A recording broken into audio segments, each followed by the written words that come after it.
Happy Sunday, ladies and gentlemen. Allincrypto here, and welcome back, guys, for another jam-packed daily market update. We are going to be doing quite a macro-focused daily market update. We've got some interesting things happening with the SOFR, the Secured Overnight Financing Rate. Now, this is a piece of plumbing that essentially allows the financial world to operate. And with the financial costs of the financial world essentially through this coming down, in line with interest rates, I believe. I think they've lagged. I think people talking about this collapsing, but I think it's just lagged interest rates. The Fed funds certainly, and we'll talk all about this. But with this coming down, it's a sign that liquidity is going to be getting freed up, and it's kind of further easing of the financial system. Of course, we know what the Federal Reserve is doing. And we're going to be looking at that because what we've been talking about this week quite a bit is Ray Dalio's piece on stimulating into a bubble.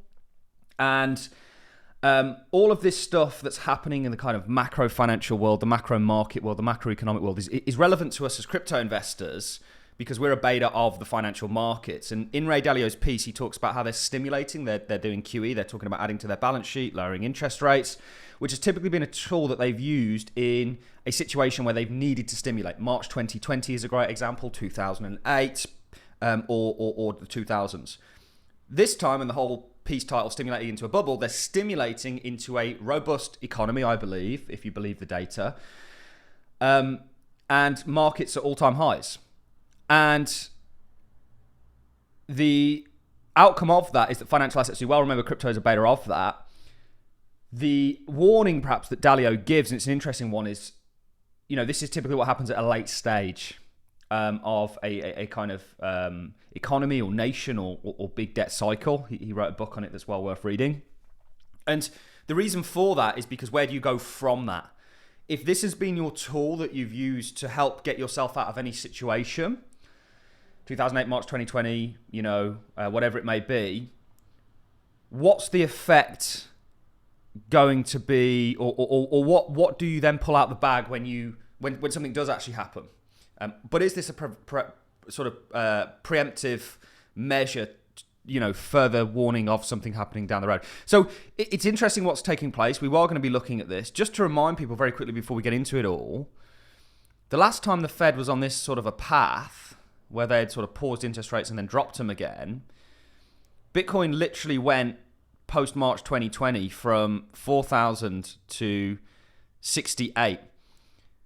And that was the last time they really induced QE, obviously on the back end of March 2020. This time they're about to do QE, but the markets are far more robust. Are we going to have a similar effect? Maybe, perhaps not as much, but it's still going to be wind under the financial market sails, I believe. And certainly crypto, as crypto investors, we need to work out where we're going to be. What's the environment that we're in? What's the environment going to continue to be?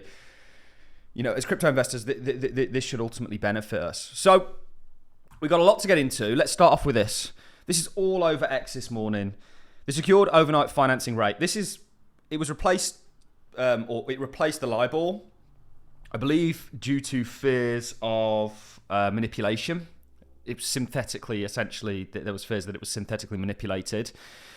And this is supposed to be a fairer method, but this is effectively plumbing for the entire financial industry. How major corporations, businesses, institutions sort of do business, potentially adjustable mortgages, corporate actions, things like this, and the kind of cost that comes with it. And this is dropping, which theoretically is going to save money, increase perhaps activity, and ultimately lead to liquidity. And this is another form of easing on top of what the Fed is doing. And actually the SOFR, I think, just lags the Fed funds rate. And the Fed fund rate is set to continue to come down. This is the Fed watch. We've got an interest rate decision in about 31 days, 66% that they actually go ahead and cut rates again. So they're going to continue to ease. But there was two kind of slants on this on X. One was, okay, this is bad because they're doing this to stimulate because something's broken, which I don't think is the case. I think the Fed has broadly pulled off a soft landing. And I don't think there's any data to suggest anything of the contrary, despite the doom and gloom sort of bears that are eternally bearish. I mean, Robert Kiyosaki this morning also calling for a big crash. I mean, he's been doing that for as long as I've been alive, literally. we're yet to have one. Eventually these people do become right. But I think the crash happens in a different way. I think it's a great impoverishment via inflation that takes place, and you have the haves and the have-nots. And every time stimulatory events happen, like QE that we're about to undergo, as Ray Dalio points out, effectively that does just lead to the kind of gap between the, here's his piece on it. If it stays in financial assets, it bids up financial asset prices and lower real yields. So that's obviously accounted for the QE. So multipliers expand, risk spreads compress, and gold rises. So there's a financial asset inflation that benefits holders of financial assets relative to non-holders. So it widens the wealth gap. I think they want the haves and the have-nots. And they can do that just by continuing this system and kind of band-aiding it.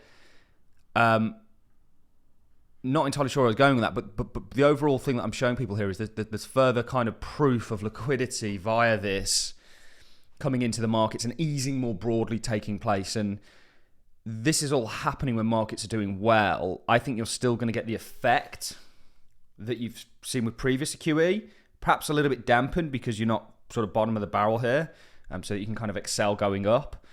But I still think there's a very stimulatory effect that's coming, and I think ultimately that's going to really see markets do very well. And like I say, the last time the Fed sort of dropped interest rates and followed a similar path, or did QE, was back in March 2020, and we know the story of Bitcoin. Bitcoin's near an all-time high. I've got $306,000 targets for it. Are we going to see a similar thing take place? Well, certainly everything technically leads me to believe that. When we talk about financial assets, you guys know my reasoning for being sort of bullish on everything, and that's because I think the S&P 500 has gone for a bear market, being a 20% plus correction on the back end of Trump's tariffs. I think that's also what the US 2s and 10s, that yield curve, to be specific, has signaled, or was signaling the Trump crash on tariffs. I think we've got a good time ahead of us. And I think what we're seeing on a macroeconomic basis, or with the macroeconomics of things, largely led by central banks, predominantly led by central banks, but now also in the SOFR, the financial plumbing and that easing, it very much confirms what we're looking at technically. And the interesting thing for me is, certainly when it comes to crypto, we can use BTC DOM as a kind of confirmer of what it is that we're essentially expecting, because BTC DOM, I believe, is about to roll. The monthly close, we're not too interested in, but the weekly close under this support into resistance, I think is going to solidify what we're expecting, which is the downward price action of BTC DOM versus obviously the altcoin sector. Remember, we looked at the ratio chart, which kind of confirms this. Markets are somewhat like a matrix, right? And we try and piece them together. We'll take this off log. We're looking at this sort of breaking to the upside also. This happening is a good macroeconomic context, or likely reflects a good macroeconomic context for financial assets, which Ray Dalio put forward in his piece. It's what the kind of projected forecast of central banks suggests. It's what technically is suggested by the markets. And ultimately that provides a really good time, I think, for Bitcoin, but certainly more so the altcoins, which is why we're positioned in the altcoins predominantly. This is probably the most important chart, which is the total market cap excluding Bitcoin. This is going to go from 1.3 to 6 trillion. And I think that's going to happen probably with everything that we've just sort of looked at. So there's lots of talk on Twitter, on X, about the SOFR. Most takes are horrific, in my opinion. People saying, oh no, they're doing this because, this is happening because collapse is here and whatever. They've been calling for it, religiously now and continuously wrong. The bears will get overcame again in terms of Bitcoin and crypto. The top isn't in my opinion. And I think we can derive that certainly from what we see technically in the cryptocurrency space, technically in the financial markets, but sort of fundamentally, you can talk about crypto and how bullish all that stuff is, with the sort of economic projection and where things are going. And remember, people price in where things are going ahead. Markets are sort of 6 months ahead, as it were, and that's what we try and be. And we think there's a great easing taking place, and ultimately this should benefit markets. And the difference between this time, as Ray Dalio suggests, is they're stimulating into a bubble, not a crash. We haven't had the crash. Are they preempting that? Potentially, that is a take. I think the Fed's largely pulled off a soft landing, and everybody bashes the fiat systems, and rightfully so, because until you kind of awaken to them, you've been impoverished by them. Whereas if you understand how the global monetary systems work and the kind of usury nature of them, which means they have to expand, the game really is just to buy assets that have some value, or at least mind share, and arbitrage that and get rich as a result of it. It really is that easy. But the fiat systems have also given people a lot. If you look here in the UK, the vast majority of cars on the road are financed. How do you think these people are driving around in all these really nice cars that they couldn't afford outright? That's due to the fiat systems. Most people have mortgages on their house. Donald Trump announced the sort of 50-year mortgage, which is a bad idea. You should try and pay your mortgages off as quickly as possible. I know some people would disagree with me on that, or don't own a house, depending on your situation. You need to understand the system, and the fiat systems aren't all bad.